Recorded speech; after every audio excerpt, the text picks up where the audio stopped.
Alto! Stop right there! What? Who am I? I am Pedro Fonseca. I am one of the soldiers here at the fort. My job is to keep this place safe and alert the other soldiers there's something strange in the village.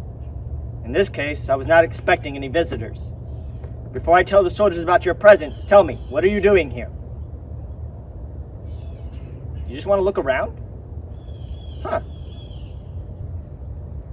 Well, in that case, I think it might be possible for you to enter, if just for a little bit. Let me show you around before the ensign gets here. First, I would like to say welcome to our fort. And second, what do you think of this fort? A fort is a building designed for protection and to protect the people who are here. Without this protection, anybody could come and take our supplies and tools. Take a look around you. Why do you think we have this large ditch all around these wooden posts? Well, we call this ditch a moat, and the wall is a palisade. And this ditch helps protect the palisade. If the palisade's 8 feet and the ditch is 4, well, effectively you have 12 feet of wall that you have to climb over. What's in the moat? Well, nothing really. It just makes getting over the palisade a lot harder. What about the palisade? The palisade, as you can see, is a big fence that extends all around the fort and adds extra protection against the enemy. These openings are where the soldiers can place and shoot their muskets when it comes time to fight. Now that we know how it looks like from the outside, let me show you what it looks like from the inside. Soldados, alto! Before we go inside, I want to show you this. This empty space is what we call a bastion. And in here is where we'll place one of our many cannons that we have in this fort. The openings that you see are to allow the cannon to fire out from the walls. And there are 4 in this bastion. 1 along the south wall, 1 along the west wall, firing out towards the south and firing out towards the west. This way, we can protect all sides of the fort from these bastions. There's not a direction you can attack this fort where we won't see you. Not only do we have cannons here, but also on the top of the fort as well. 1 in each direction. North, south, east, and west. And if you look at the walls of the fort, you see all these slits. So why do you think all those slits are so narrow? Well, let's go in and find out.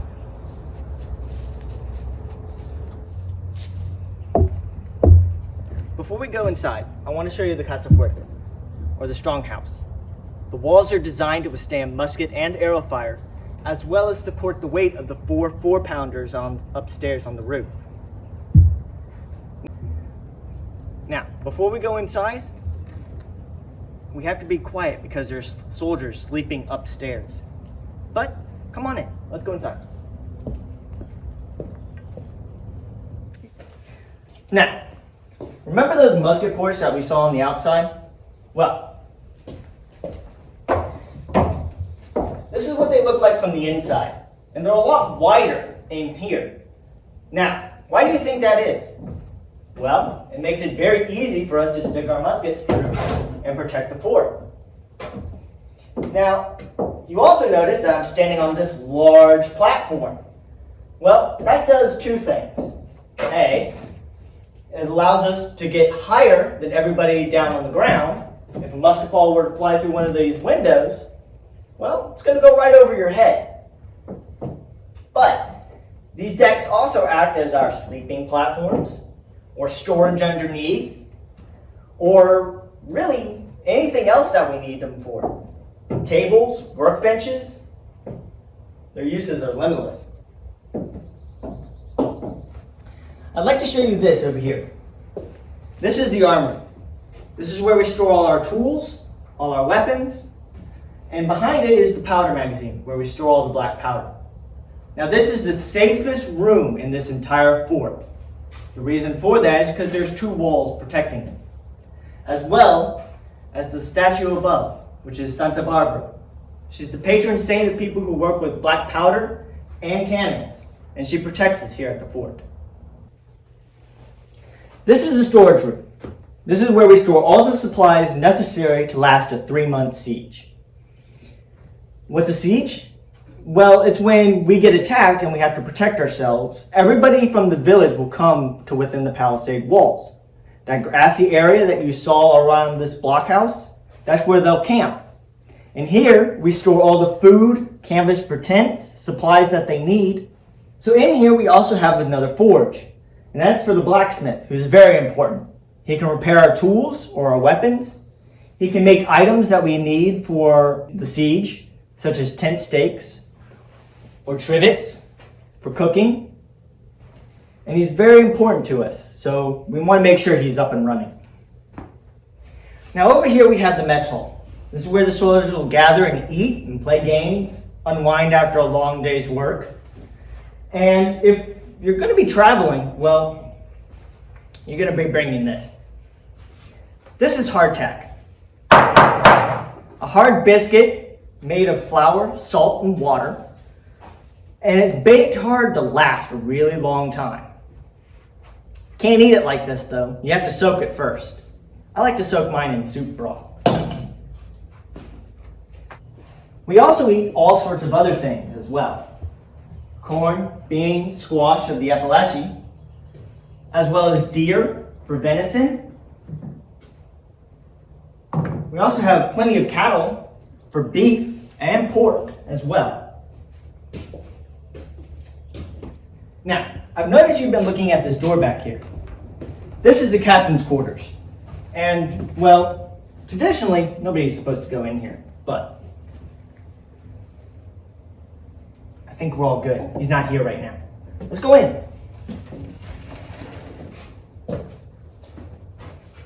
What is going on here? Where are my soldiers? Sorry, sir. Soldier, where were you? And who are these people? These are the new recruits from St. Augustine, sir. New recruits? Nobody mentioned recruits to me. Of course, we can always use the help around here. Recruits, come outside. Show me what you got. All right, recruits, we're going to find out what you got. We're going to start you off with the halberd. Everybody know what a halberd is? Have you ever used one? No? Soldier! Yes, sir. These recruits don't even know how to use a halberd. They don't? Please instruct them. Show them the drill. Yes, sir. All right. So, let me show you the first drill. The first drill is going to be an advanced charge. You will rest the halberd in the crook of your elbow and advance. The second drill that I will show you is how to receive a charge. First thing you're going to do is take a step forward. You're going to set the butt of the halberd into your foot. You will then drop the point down, and that is the position for a charge. If you had a sword, you would draw and stick into the ground, just for added support. The third drill is very simple. It's for marching with the halberd. In order to do this, you will bring the halberd to the left side, holding it about a quarter of the way down, form up, and march. As you can see, the fort here at Mission San Luis is rather large. It takes quite a bit of maintenance. One of your primary duties will be to the maintenance of the blockhouse itself. The walls have to be continually whitewashed to protect them from rot and sun damage. And you have to remember that those are what protect us. So you really want to maintain them. Some of your other key duties would be to take care of the palisade, which you saw outside. It is made out of raw wood, which means that it continuously needs to be maintained. Some of your other duties will be to maintain the equipment that we use here at Mission San Luis. So the various weapons need to be cleaned and polished and taken care of on a regular basis. The cannons have to be maintained and periodically fired to make sure that they're functioning properly. So at what age do you think you start to learn to become a soldier? It's a lot like an apprenticeship that you heard about from the blacksmith shop. You would start at 10 or 11 years old, and you would be assigned to a group of soldiers.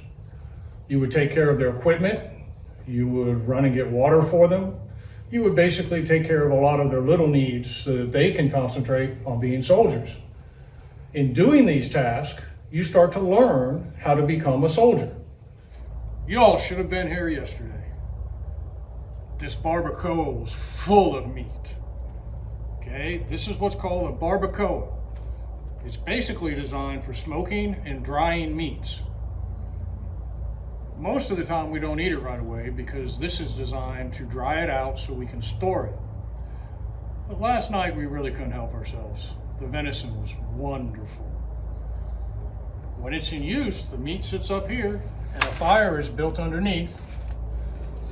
A wall, much like you see here, is rested here, and then the top is covered with leaves, and the meat smokes real slowly. It's absolutely wonderful. Here at Mission San Luis, we have two sizes of cannons.